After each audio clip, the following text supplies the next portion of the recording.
Hello, viewers. Today, you'll see more SUNURUK, and I'll adjust my samyangju recipe, and I will compare this brew with the previous brew. So a big thanks to the California Suul Institute and Professor Sunook Park.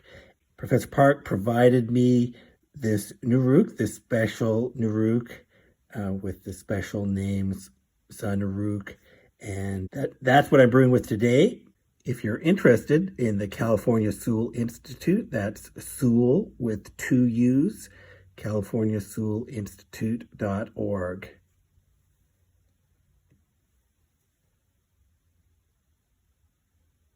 If you like this video, please click that like button and subscribe. Click the bell to be notified when I publish a new video about rustic Asian rice wine every week. And please share this video wherever it is appropriate. I really appreciate your help in spreading the word about rustic Asian rice wine. So I'm preparing the SUNURUK here, getting the pieces to be approximately bean-sized or smaller. And I'm going to sun these. This is the Bapje method, and you can see more about that in another video. So I'm going to adjust my samyangju recipe. Let's see what the details are. This is a 3-stage brew. The first stage is 100 grams of rice flour, regular rice flour made into bambak, which is undercooked porridge. And I'll be using more water this time. I'm going to use a 1 to 4.5 ratio. And I'm going to strain it after 3 days. And the second stage, I will use 200 grams of rice flour and also make that into bambak. Again, with a 1 to 4.5 rice to water ratio. So I'm using more water this time, and I'm going to be straining the first stage. And like before, the third stage is chapsal, and it's godubab, the hard steamed rice. I'm also going to be changing the timing. For the previous brew, I let the first stage ferment for 2 days, then I did the second stage on day 2, and the third stage on day 3. This time I'm going to slow it down a bit. I'll let the first stage ferment for 3 days, so I'll start the second stage on day 3, which I will also let ferment for 3 days. So I'll do the third stage on day 6. So I'm stretching out the fermentation time for the stages. And why am I making these adjustments? Well, I'm hoping to get a better fermentation, a more complete fermentation, and also maybe deal with some of the sediment problems that were visible as the fermentation progressed. That I seemed like I had too much sediment in the final product. It got through the filtering. It seemed like I had a bit too much sediment. So I'm hoping for a better, more complete fermentation this time. So day 0, starting with the bambak, just 100 grams of rice flour, regular rice flour. Add 450 milliliters of boiling water straight off the stove, and do this on a scale that is zeroed out, including the spoon. And add the water a little bit at a time and stir in between. And you do it on the scale so you know exactly when you've reached the 450 milliliters. And that's the reason why I included the spoon or spatula when I weighed it. It's because I don't want to have to take that out and scrape off the porridge before, as I'm weighing it. I'll be able to tell by leaving the spoon in the bowl.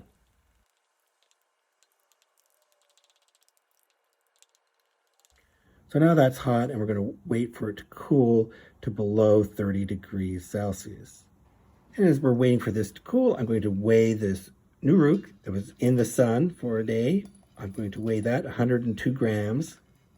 So that should be plenty, because I know from the first time that this NURUK has plenty of saccharification power. So it will be strong enough to ferment all the rice I'm going to add, even though I'm going to be filtering the first stage. And I'm adding 150 milliliters of water to the NURUK. just to get it started soaking here. So let's check on the temperature of the bambak. It's still too hot right now. We have to wait till it's below 30 degrees. Now some time has passed. Let's stir it again. It's important to stir it, otherwise you just get the temperature of the surface. And okay, now it's below 30 degrees. That's good. Now we can mix in the NURUK. And if the NURUK gets too hot, it will not be good for saccharification. So that's why we have to cool down the rice before adding the NURUK. And it's also important to stir this well. And by stirring well, I mean stir it for 5 minutes. And yeah, which seems like a long time, but it incorporates enough air into the mixture, and it gets nice and soft and fluid so that I can just pour it into the fermentation jar, which I have. I've sanitized the fermentation jar previously, and it's ready to pour in this bambak and the NURUK. Just clean off the top here. Keep the lid loose. We need gas needs to escape and oxygen needs to get in. And ferment that in a place out of sunlight, not too hot. No hotter than, say, 27 degrees. In this case, it's around 22 degrees. So day one, the next day, we can see the fermentation has started. I can hear bubbling happening. I can see the bubbles. There's a whole layer of bubbles on top and foam. So we want to stir this twice a day for the first 2 days. Stir it for a minute.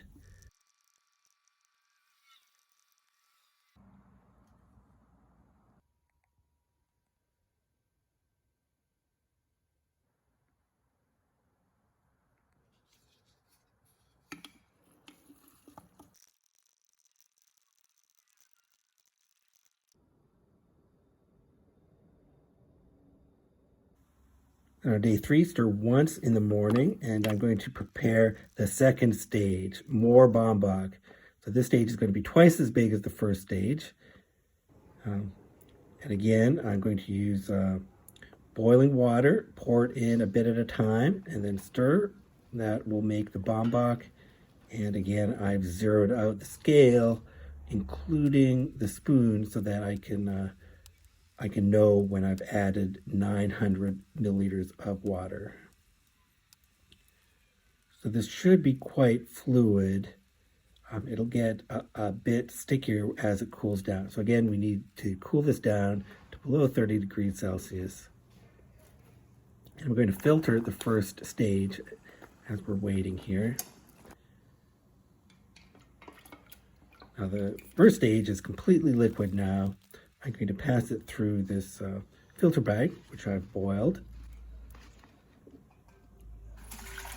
And it should be easy to squeeze out. And the enzymes should actually be mostly in the liquid. Some of the enzymes will be left in the solid part that's left over, which is 76 grams. But enough of the enzymes are in the liquid that it will be able to act on the next stages, the second stage and third stage. So I'm going to pour the filtered liquid into the second stage and mix that up. Again, spend about 5 minutes doing that.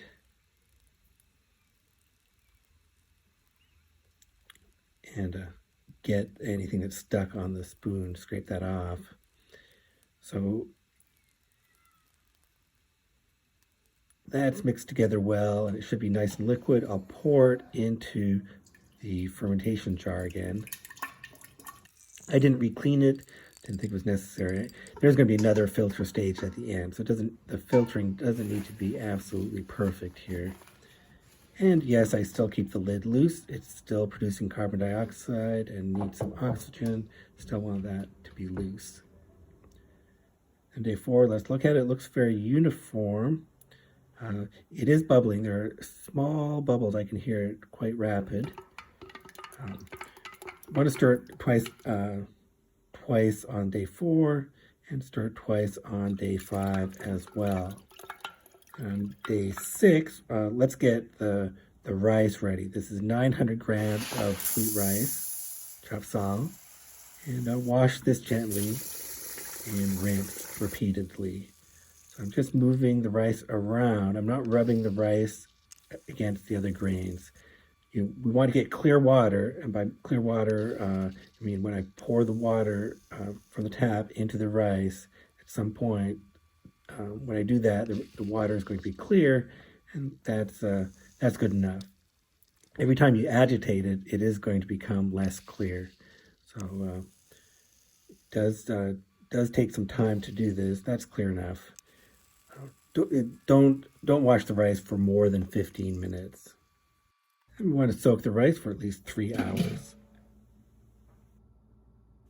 And after that time, drain the rice and let it drain, rinse it off a bit and let it drain for 30 minutes. And I get the steamer ready, boiling water, the dampened cheesecloth, and put in the drained rice. So we don't want wet rice. We want this to cook with the steam, and if there's water on it, that's not going to work. So steam it for 40 minutes.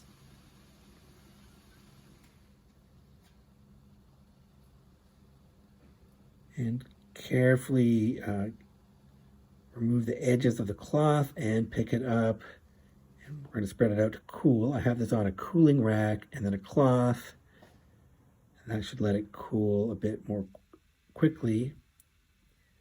And if you're interested in any of the equipment I use, please see the description. You can see that the brew in the jar did separate into 2 layers, a clear layer on top and sediment on the bottom. So I stir that together before adding the cooled rice. The steamed rice has cooled to below 30 degrees. Then we want to add that into the jar. So that's the 3rd stage, the go-to-bob. And this is about the maximum amount I can do in this kind of jar. So be careful when mixing it up. I use my hand to make sure that every grain of rice is separated and everything's mixed evenly.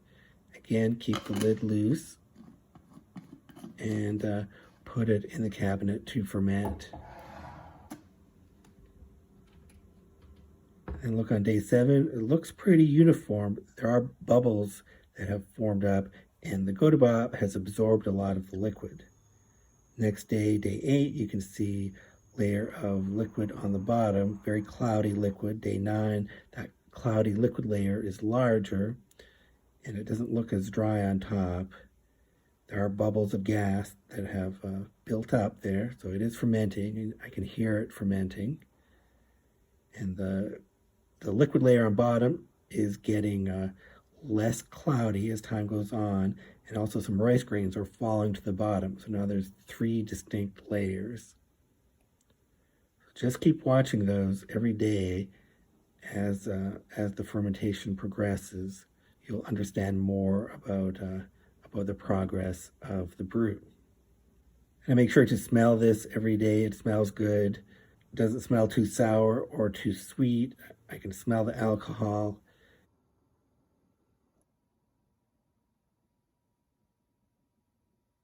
And enough rice has fallen now that middle liquid layer is getting smaller and rising up towards the top.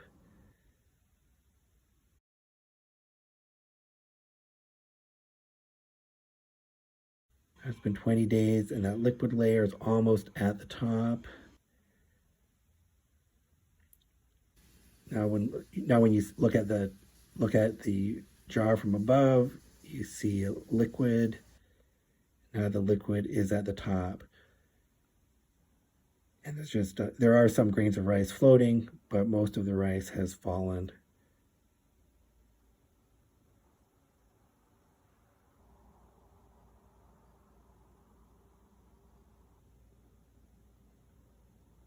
So day 26, I'm going to choose that as my bottling day.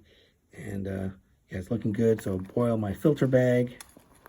Here's my jar, and this time I'm going to, in my previous video, I did the filtering differently. I tried filtering each layer separately. I tried doing the clear layer on top separately.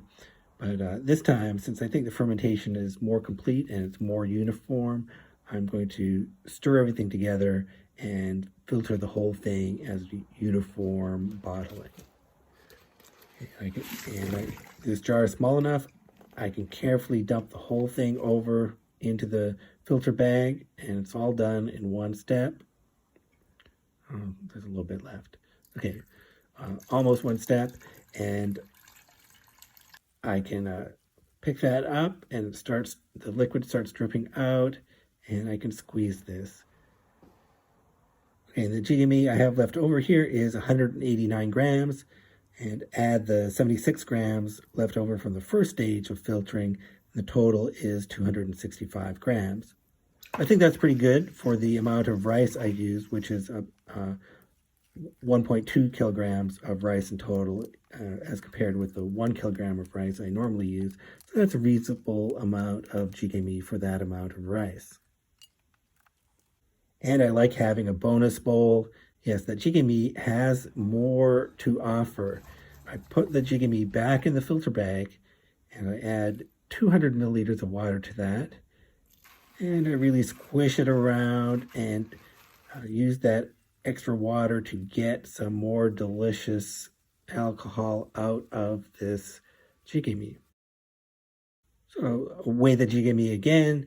It was 189 grams. Now it's 163 grams. So we did extract more out of the jigame into this bonus bowl.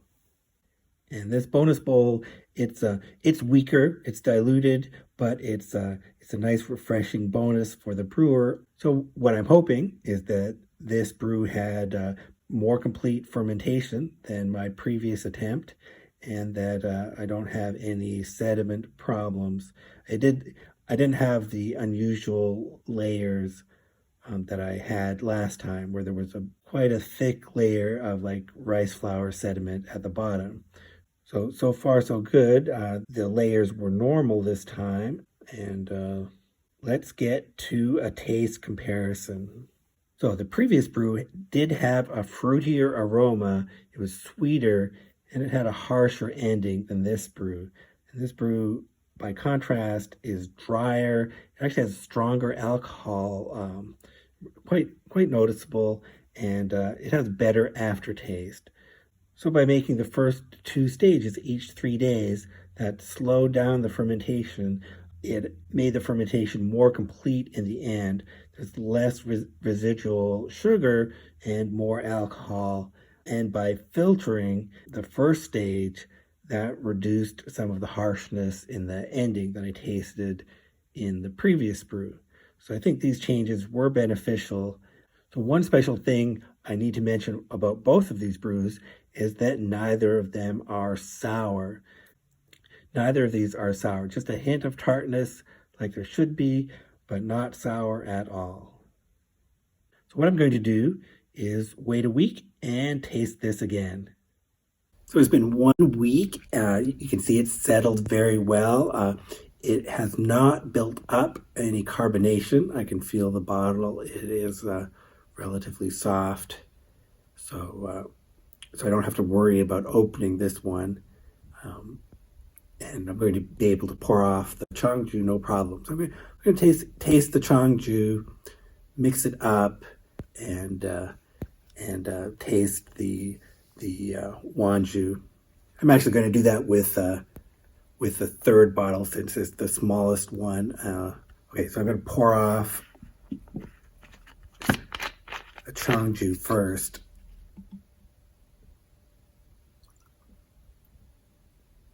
Okay, so quite clear, a little hazy. That should clear up with more time in the fridge. And smells a bit sweet.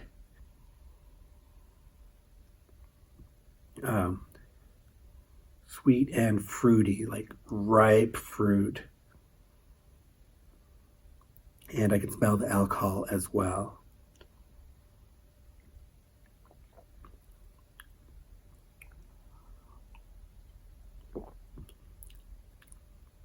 Okay, nice texture. Initial taste is a bit sharp.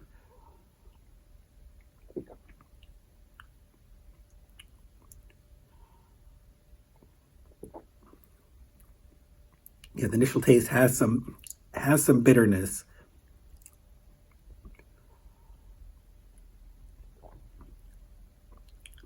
The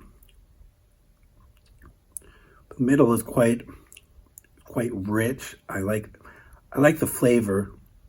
It just starts off a bit bitter. And the aftertaste is quite clean. Okay, so that's interesting. That's the samyangju.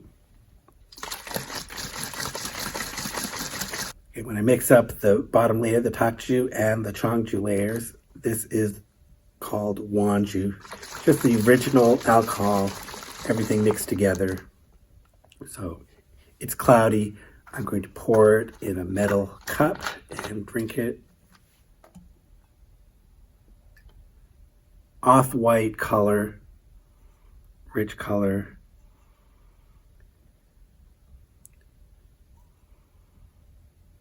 Okay, so more of grain or rice aroma.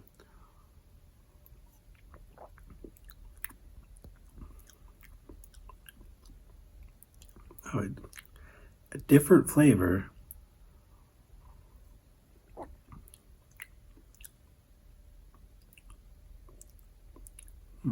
What is that?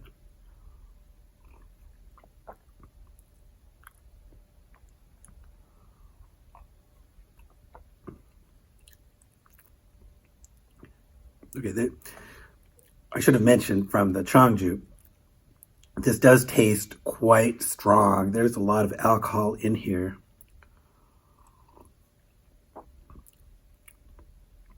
And it starts off quite sharp.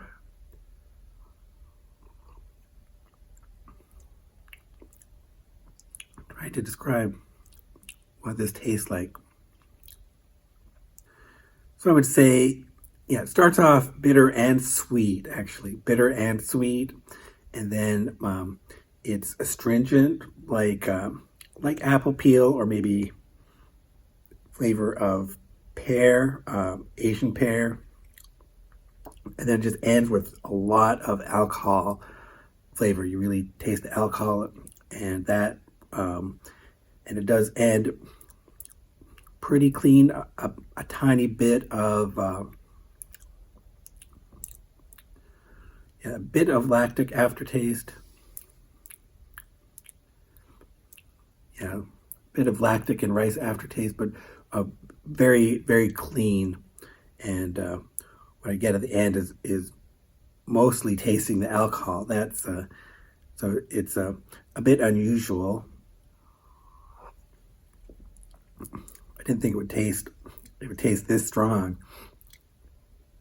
Okay, I'm also going to taste this, the wanju mixed with some water, and see if that helps me taste additional aspects.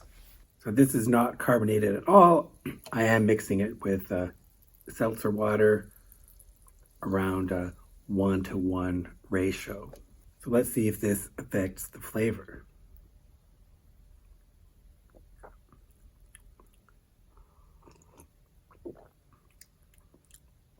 That makes it easier to taste the sweetness.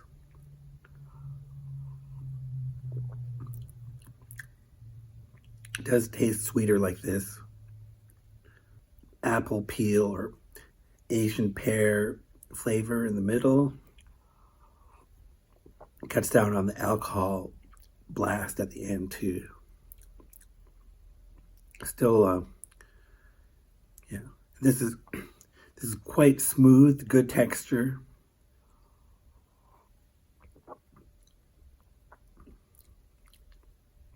Yeah, and the fruitiness is light. So at the moment, it does seem better to mix this with water.